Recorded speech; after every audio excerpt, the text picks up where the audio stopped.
Hi there, welcome to class. I'm Miss Faust. Today we have a special day. We are going to talk about Sandra Day O'Connor's Civics Celebration Day, and then we're going to review the literary elements in preparation of a test, and then finally we're going to talk about your assignment.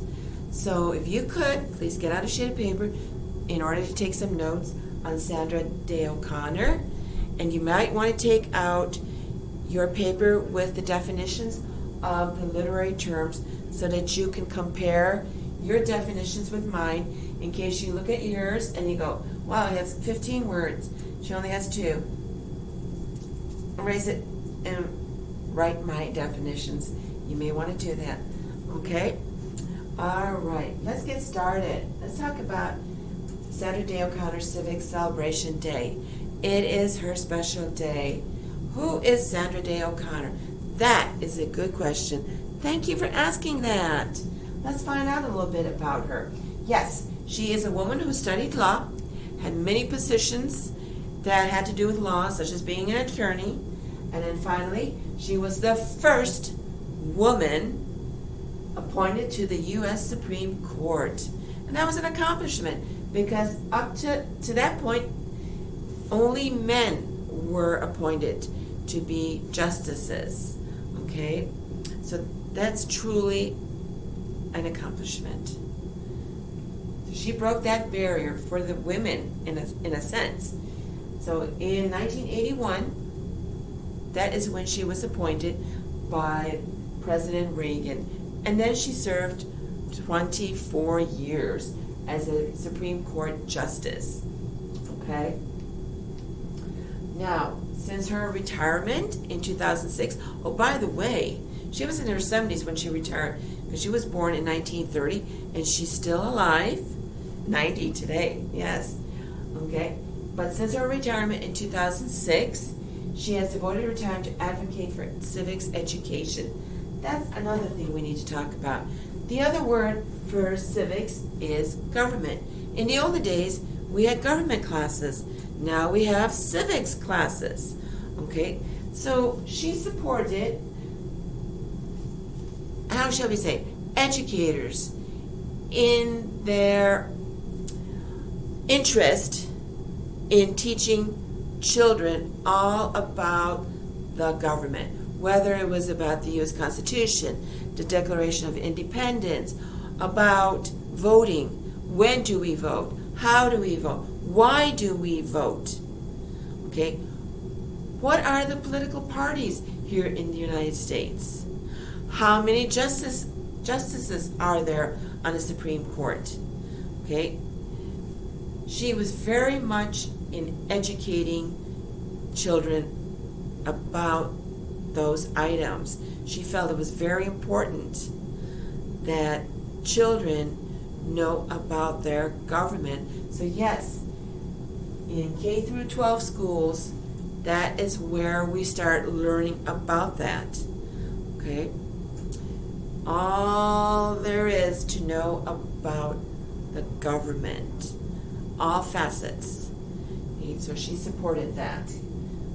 Okay? And there's even a building downtown in her name. Yes, indeed. Okay? So that's all about Sandra Day O'Connor. Because of her, we have that one day in the year where we set everything aside and we focus on civics education. So remember who Sandra Day O'Connor is. And don't forget, celebration time. Okay. Any questions? If you have any, please email me. Otherwise, make sure you've got your paper out, the one with the definitions, and we're going to do our review. Yes, the test is coming up. We'll talk more about that when we talk about the assignment. So let's go and take a look at the first 5. Remember, we have 10 more. The first 5 are the major ones. Setting, your time, your location or place, your theme, the main idea. Don't get it confused with the moral, which is the lesson taught. Okay? Character. We talked about major versus minor. know the difference. Plot, the action, what is happening, composed of two very important parts, amongst other parts, but these two important ones we definitely need to have in order to have a story. We don't want to have to fix something manual. Okay, so make sure you know about the conflict and the climax, and that you know the various conflicts, the various man versus whatever. Okay. Point of view. Again, the angle. Every writer comes from an angle. It's either going to be first person, second, or third. And of course, if we remember, it's the third person point of view that writers tend to use the most often. Okay? All right. So let's go down this material here, this list. The tone. No. It's not the writer having an attitude as usual. No. Okay? It is about the writer's attitude, as in the words he's using. They will help you to understand that, whoa, he must have had a bad day, because he's using very stern, harsh, angry words. Okay? And we determine that after we've read the product, not while we're reading the story. It's after having read the story. Same thing for the mood. We determine the mood after we've read the poem.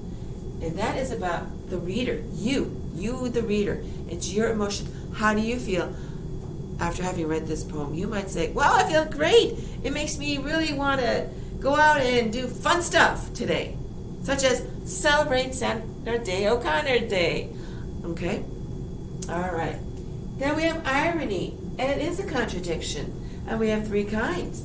The verbal, situational, and dramatic. The verbal being, a person says one thing, but it really means something else. That's an irony. Situational, think about it. Situation. We expect one situation to happen, but something else happens. We expect a test. And wow! Instead we get a party. No. Don't get excited.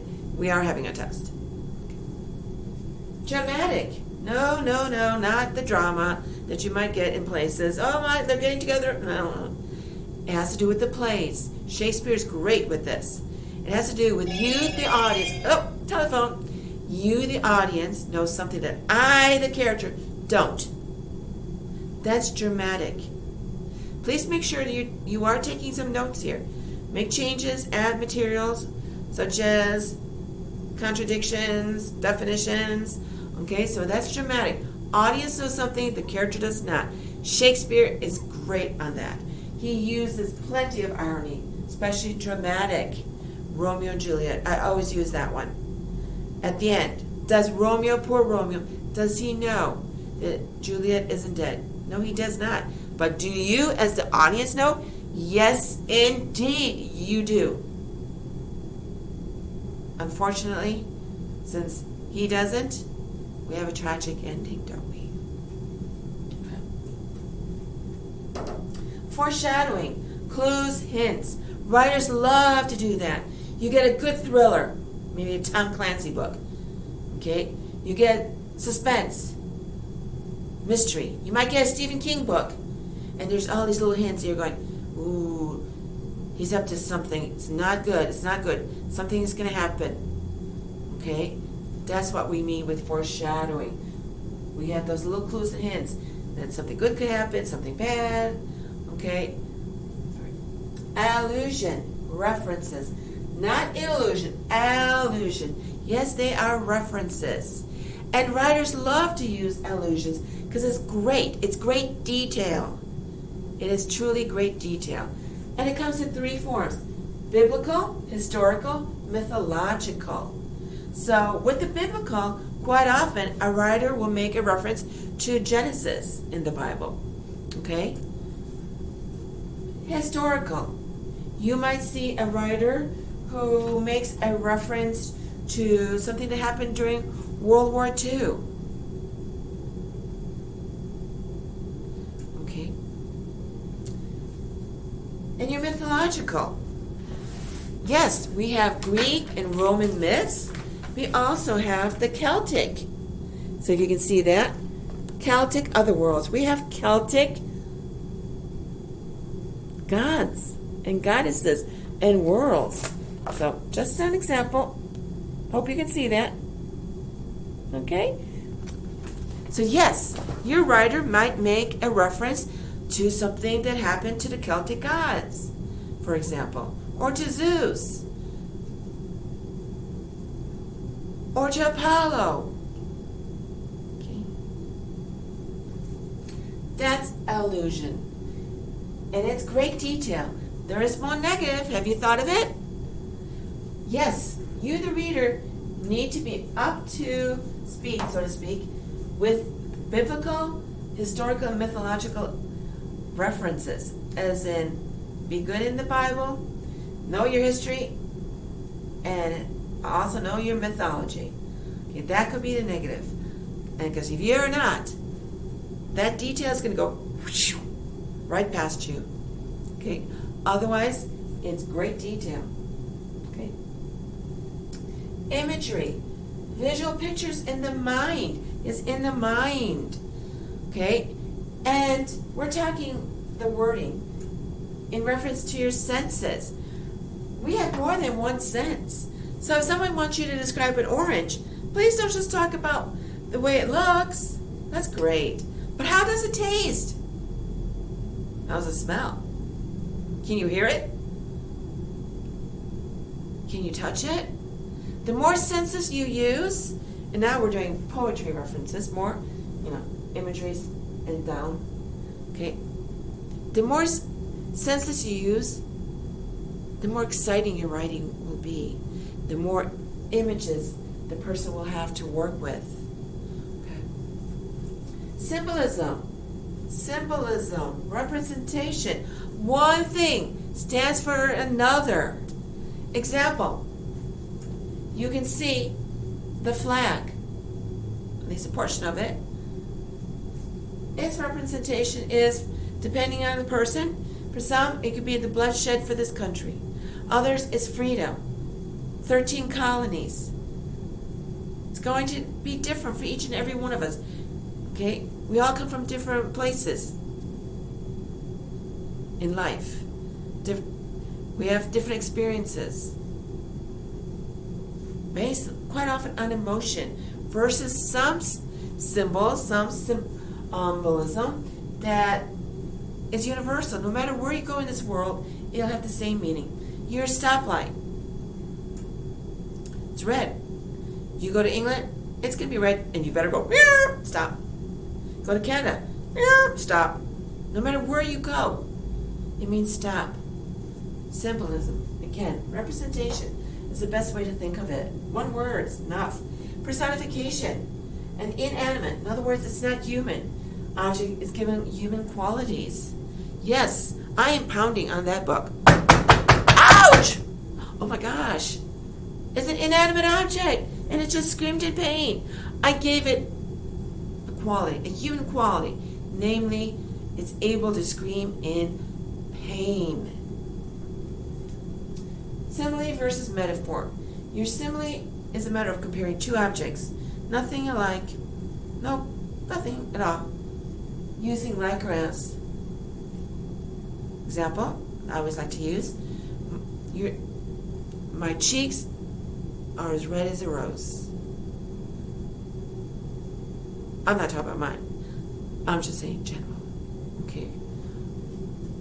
Okay. Cheeks, rose, two different objects, but they're being compared. Okay.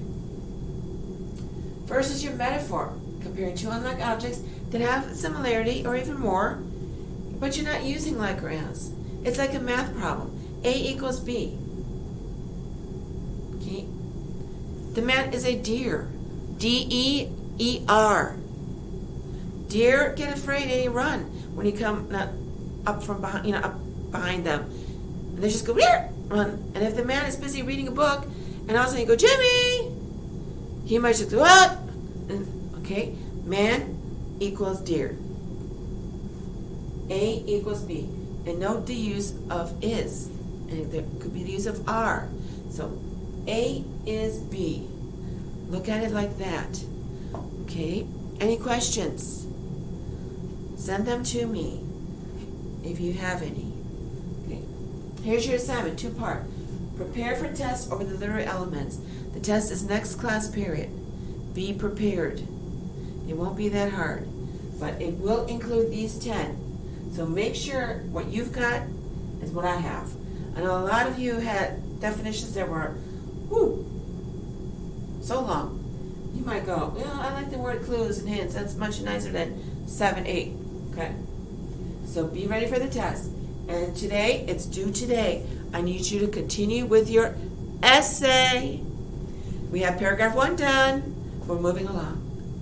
So you need to do paragraphs 2 and 3 today. Once you've got those done, send them off to me as soon as possible. In other words, immediately. Today. Not tomorrow, today. And don't send me paragraph 1. I just want to see paragraphs 2 and 3. 2 and 3. That's it. Don't give me more. Stay with me. Stay with me. So, study for test. Write paragraphs 2 and 3. Remember it. Remembering it's due today. Now, in case someone says to you, pay writing formula, you're not following it, or you're doing a good job. You are doing it. If you follow what I told you, how I told you to do it. You know, the essay writing. 5 paragraphs, 3 questions in paragraph 1. 2 complete pages, top to bottom, not 1.5 pages, 2 complete. 8 words per line. Some of you need to work on that. It's not 6 or 7, it's 8. Or more in the sense. So if you're writing 10, that's fine.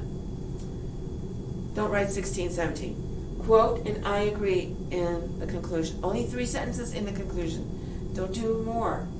Please check your handwriting. Some of you, it's a struggle.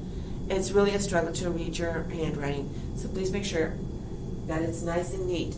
And check spelling and punctuation. Yes, edit your work. Some of you are turning in work with spelling mistakes. Please use a dictionary. Get out the dictionary and check it. And make sure, if you like punctuation, commas especially, please don't put them all over the place. But make sure you do use punctuation where it's needed. Don't go crazy with it. Okay? And that's editing. And revising means, did you answer the prompt? Do you have 3 questions? Is your paragraph flowing into the next paragraph, sentence flowing to the next sentence? Do you have 5 paragraphs? You may end up having to go and redo. That may happen. It happens to all writers, at least once in their writing career. At least once. There's many more times than just once. Okay, so don't feel bad. Just remember, it's okay. Sometimes the second, third draft is the better. Okay? So, P writing formula. This is it. Make sure you've got that. Somewhere in your papers that you have this. Okay? Test next class period. Paragraphs 2 and 3 due today. And please keep in mind, it is Sandra Day O'Connor Civics Celebration Day. Enjoy the day. Till next time. Bye-bye.